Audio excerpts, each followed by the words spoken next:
Assalamu alaikum everyone. So in this video I want to talk about a topic that not very many people know about, and even if they do, not very many people talk about, and it's related to sex. And unfortunately, talking about sex is still quite a taboo topic in the Muslim community. So usually when we talk about sex in Islam or as a Muslim, we're simply told, don't have sex before marriage, and that's basically it. And they expect you to be a virgin, and then when you get married on your wedding night, you're meant to kind of have sex, and that's it. And that's what I thought would happen for me. I thought that I'm going to remain a virgin and not have sex until I get married, and then once I get married, I will have sex. And that's not the way it happened for me. So, alhamdulillah, I remained a virgin until I got married, and I got married at the age of 18, so quite young. And basically, my husband and I decided to wait a year, because we got married at age 18, but we didn't actually live with each other straight away. And we knew that we would be moving out the following year, so at age 19. And so we decided to kind of postpone our wedding night until we actually moved in and lived together. So when we got married at age 18, we actually had our kind of wedding ceremony in Egypt, where we're both from. So we got married in Egypt at age 18. So we were Islamically married, but we didn't move into an apartment straight away. So we were able to see each other freely because we were actually Islamically married. So we would go out and stuff, and we would see each other in our parents' houses, but we didn't have a place of our own. And we didn't live together for a whole year until we were 19. So on the day that we were going to move into our new apartment, we had like a kind of get together, a family dinner where we invited close friends and family, and then we moved into our new home. And we expected that night to go from being a virgin to then having sex. And that's what I expected to happen, but it didn't happen. And I overcame a condition which is known as vaginismus, which I'll talk about more in this video. And it was a struggle for me and for my husband to kind of go through this when we had no idea what it was. And I'll talk to you about my story. So we moved in together and we expected to have sex that night, and it didn't happen. And the reason it didn't happen is because of my fears. I was terrified. I was really afraid. And I didn't tell him about this in advance. I kind of just thought that my fear would go away, and that's not what happened. The fear just kind of got worse. And the fear came from several places, to several different sources. One of the reasons I had a fear about sex was because of stories I'd heard from my friends. So growing up and going to secondary school, hanging out with friends and being a teenage girl, conversation sometimes amongst my friends would turn to sex, and I would hear stories from my other friends where they would overhear someone who lost their virginity and how painful it was and how much blood there was. So that first of all terrified me. And then also, even culturally, kind of in the Arab world, you hear about seeing so much blood on the sheets after having sex for the first time and losing your virginity after getting married. So basically the image of first time sex was one of pain. And I was really, really frightened and afraid. And I thought that was what was going to happen to me. And so each time my husband and I wanted to try and have sexual intercourse, I would literally feel myself in my down there area, feel myself tense up and clench and be so afraid. And so sexual intercourse couldn't happen. And this happened on several occasions where we weren't able to have sex. And both my husband and I were frustrated. Basically, like I said, we were both at that time teenagers. We were young. We were 19-year-olds. And as any teenager has, we had sexual desires. We were seeing each other for quite a while before we actually moved in together, and we thought that sex would come so naturally and so easily because we had gotten to know each other. We were so open with each other, and we just thought it would happen naturally, and it really didn't. And I had no idea what was wrong with me, why I couldn't overcome the fear. I wasn't afraid of my husband in any way. He was gentle, he was caring, he was compassionate, he was patient. It wasn't that I was afraid of him. I was simply afraid of the pain of something going inside me. Basically, my whole life up until that age, until 19, nothing had ever been inside me in my down there area, in my vagina. And the thought of something going in me and causing pain and causing blood really, really terrified me, so that I would tense up and clench up. And I had no idea that this was an actual medical condition. So unfortunately, my husband and I went through this for over a year, and we had no idea what it was. We were able to satisfy each other sexually and pleasure each other sexually in other ways, but sexual intercourse never happened. And I'm really lucky and really blessed that, alhamdulillah, my husband stayed with me during that time. He was really patient. Obviously, there was a strain on our marriage because he didn't know anything about this at the time. Obviously, now he does because we've been through it. But at the time when we were going through it, he didn't know what was wrong with me. I didn't know what was wrong with me. I didn't even know what the term vaginismus was. And then I kind of reached breaking point, and I decided that I need to find a way to overcome this. So as you do, you kind of go onto Google and you search possible situations, like what's going on with me kind of thing. And I eventually came across the term vaginismus. And when I read what vaginismus is, I said, yes, that's it. That's exactly what I have. And vaginismus is a condition where sex is painful when the penis is trying to enter the vagina, where the vagina, the kind of muscles around the vagina tense up and clench up in anticipation of painful sex.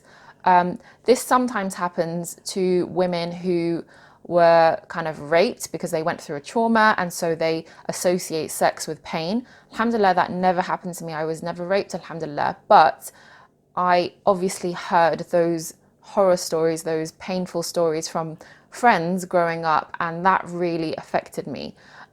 Not only that, I thought that sex would be so easy. First time sex was meant to be easy. It was meant to be so enjoyable and so pleasurable, because that's what you see in the movies. You see that a girl and a guy get together and they have sex for the first time, and it's so pleasurable, and you kind of expect that for yourself. But then I still had those negative mental images in my mind of sex the first time for a girl is painful and there will be a lot of blood, and that really terrified me. Anyways, when I came across the term vaginismus, I was relieved to find out that it wasn't necessarily something wrong with me. It was an actual medical condition, and that means that there must be a cure for it. Now, it's not like I could just take some medication and things would be fine. The cure was me actually doing some work, some inner work, some mental work, and some physical work, which I'll talk about, because if you're suffering through this, there is a cure for it, but the cure relies on you doing the work. And it's not necessarily difficult work, it's just different. It's not, and when I say different, I say it's different because not very many people talk about it. And I think that it needs to be talked about more, not just in the Muslim community, but in general. Now, obviously in Islam, sex is actually encouraged between a husband and a wife. And even foreplay is encouraged, you know, to get each other in the mood, and for the wife and the husband to be relaxed around each other, and for you to have that build up. So sex is encouraged, but we kind of just expect a virgin who has no experience of sex to kind of go into a marriage and then know exactly what to do, where things are meant to go, how it's meant to feel. And that wasn't the case for me. And had I had prior knowledge, maybe things would have been different. But there are no regrets, because even though my husband and I didn't have sex for over a year after being married, I believe that I went through this test or this trial for a reason, and part of that reason is me sharing that experience with you. Alhamdulillah, I've been married to my husband for more than 10 years, and only now am I sharing this. I've obviously decided to open up about my experiences and share what is beneficial to me.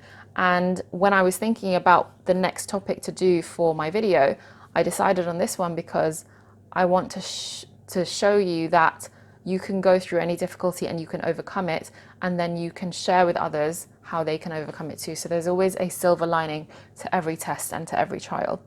So like I said earlier, I actually thought that there was something wrong with me because, like I said, we went through this for over a year, and we were married and we were living together, and I thought there was something wrong with me. I thought, why couldn't it be easy like it was that you see in the movies, or for everyone else, like everyone else manages to overcome that initial pain, and I just thought that there was something wrong with me. So I remember before I found out that I had the condition vaginismus, I remember thinking to myself, how am I going to become a mother? And I didn't necessarily want to get pregnant straight away. I wanted to maybe wait a couple of years because, like I said, we did get married young. So I knew that I didn't want to have children straight away, but I knew that I would eventually want to have children. And I kept thinking to myself, if we can't have sex, if we can't have sexual intercourse, how on earth am I going to become a mother? And I literally got to a stage where I actually researched online, is it possible to become pregnant without sexual intercourse? And I think there were some ways, but it was like, I didn't really understand it. And so I just kind of negated that. And I thought, no, I don't even want to go down that route because I want to be able to experience this with my husband. It's something that's natural and normal and encouraged in Islam. I want to be able to overcome this pain. I have to find a way to overcome it. And so, alhamdulillah, I found out that it was called vaginismus. And inside me, I knew that I had to cure this if I want to ever become a mother.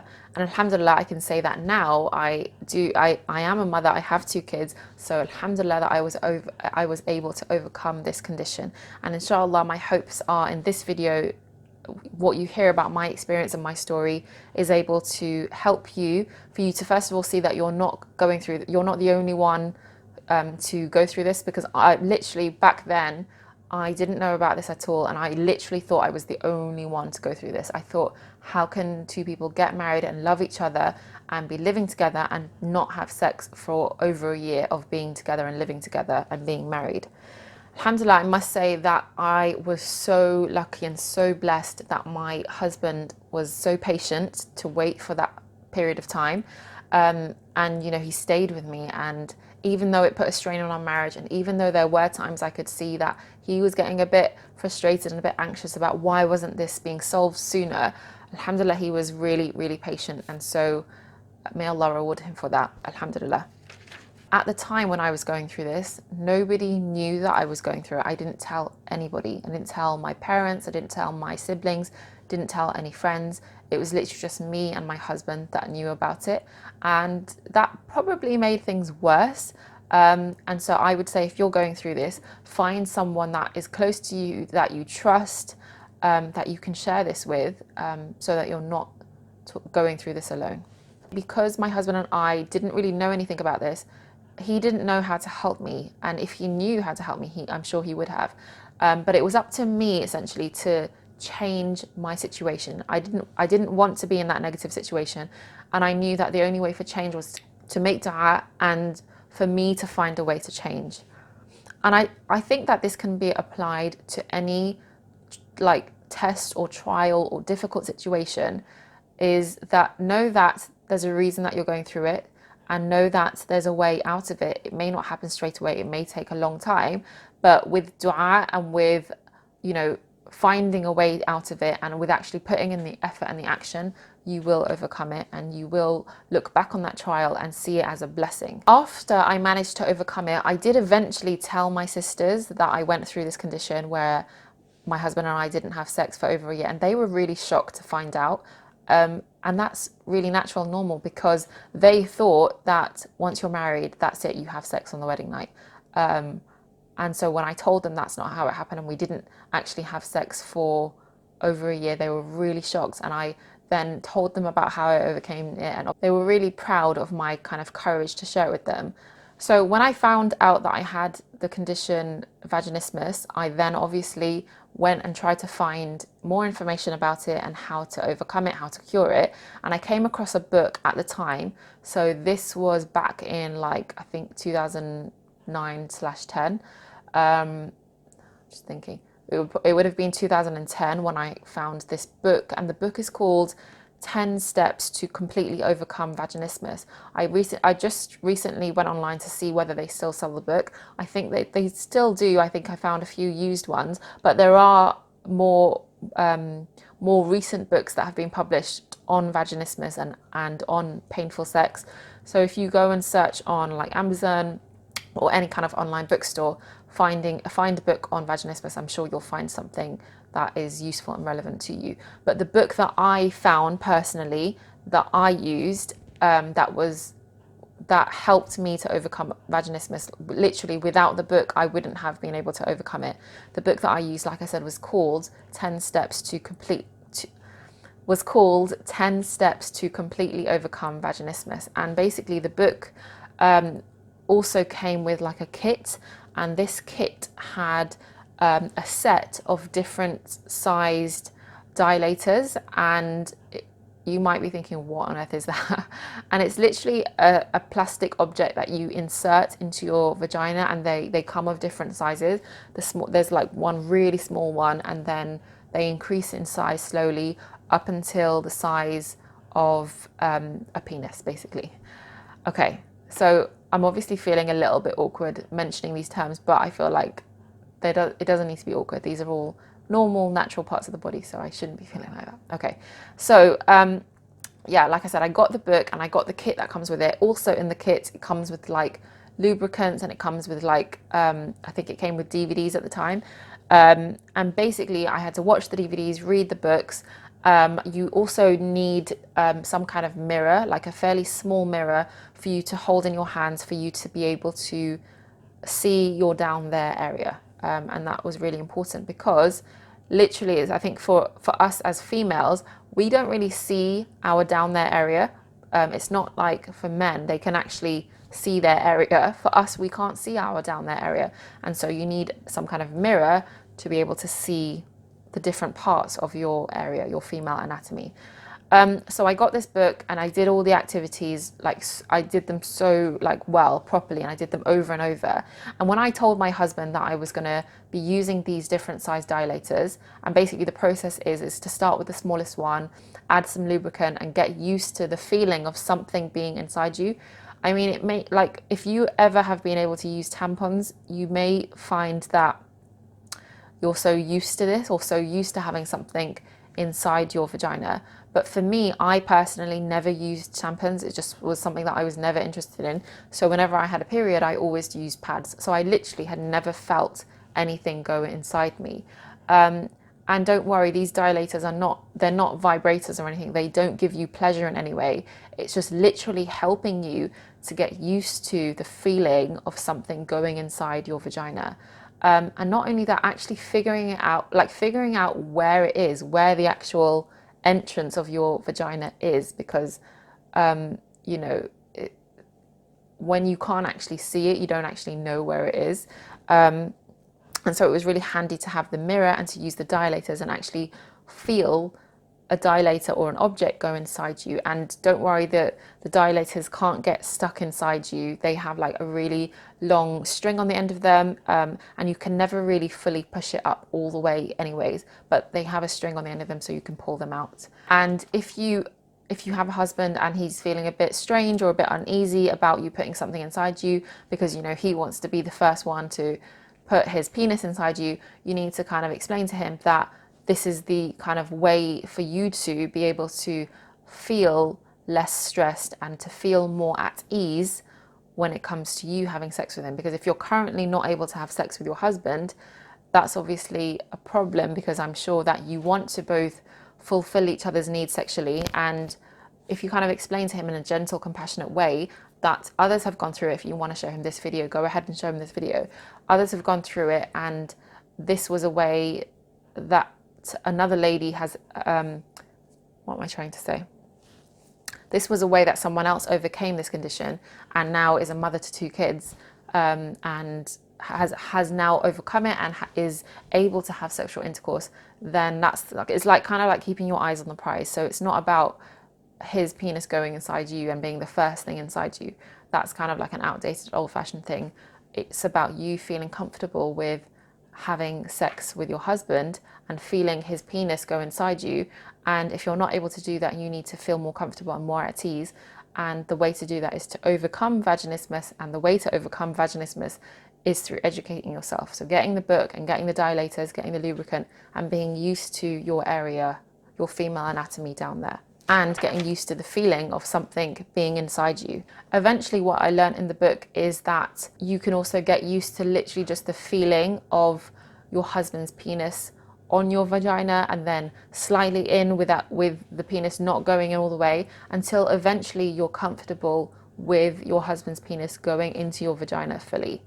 And that's obviously the goal, because once you're able to do that, you'll feel more at ease. And once it's literally like, once you know how to do it, it's like riding a bike. Once you know how to do it, you know how to do it. And everything after that, after I read the book and used the kit and got so comfortable with my area, everything after that was so easy. And not only that, I now realize that all of the stories I heard growing up were really false. Like, okay, I'll be honest. There was pain. I did feel some pain when my husband's penis entered my vagina for the first time. There was some pain, but it was nowhere near the pain I thought it'd be. Like I remember hearing stories like first time sex is as painful as labor. I mean, it's crazy because it's not, because I've been through labor, and labor is a million times worse. But you know, if you don't know what first time sex feels like, and you're going off these stories that you heard growing up as a teenager, then you kind of don't know the difference. So what I want to say is that if you're struggling with this, there is a way out. I'm more than happy to help you and to talk to you about this. If you want, leave a comment below. But you know, may Allah help you with this. Make dua about it. Go and find out more about vaginismus. I just want to put a disclaimer that I'm not a doctor. I'm just literally sharing what worked for me. And I would say, actually, I would recommend, if you are going through this, go and see a doctor, just so the doctor can actually check your vagina and check your physical anatomy down there, just to make sure there's nothing actually physically wrong. And you can even tell them that you found out that this could possibly be something called vaginismus, and see if they are able to recommend what to do. But what worked for me was finding out more about it, getting the book, using the dilators, getting to know my area, and feeling more comfortable with the sensation of something being inside me. Also, I want to say that for any men that don't understand what it's like for a woman to go through this, I don't think that a man will ever know what it's like, because normally a man doesn't actually know what it's like to have something go inside him. Usually, obviously, it's the man going inside the woman, and so it's very different. And I think it's obviously it can be and should be a very pleasurable experience. That's the purpose of sex the purpose of sex is twofold. It's to procreate, to have kids, but also sex is meant to be pleasurable.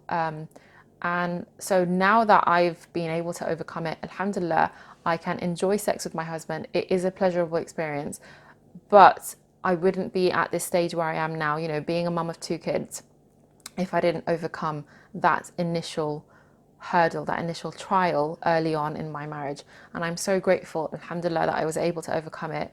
And I really do hope that this video is beneficial to you. Please do go ahead and share it with friends, or someone that's either going through it, or someone that you think may benefit from it. And I'd love to hear your feedback and your comments about this video, so please do leave a comment below. If you like this video, please do give it a like, and do go ahead and subscribe to my channel. Okay, that's all I wanted to say in this video. Take care, see you in the next video, inshallah. Assalamu alaikum.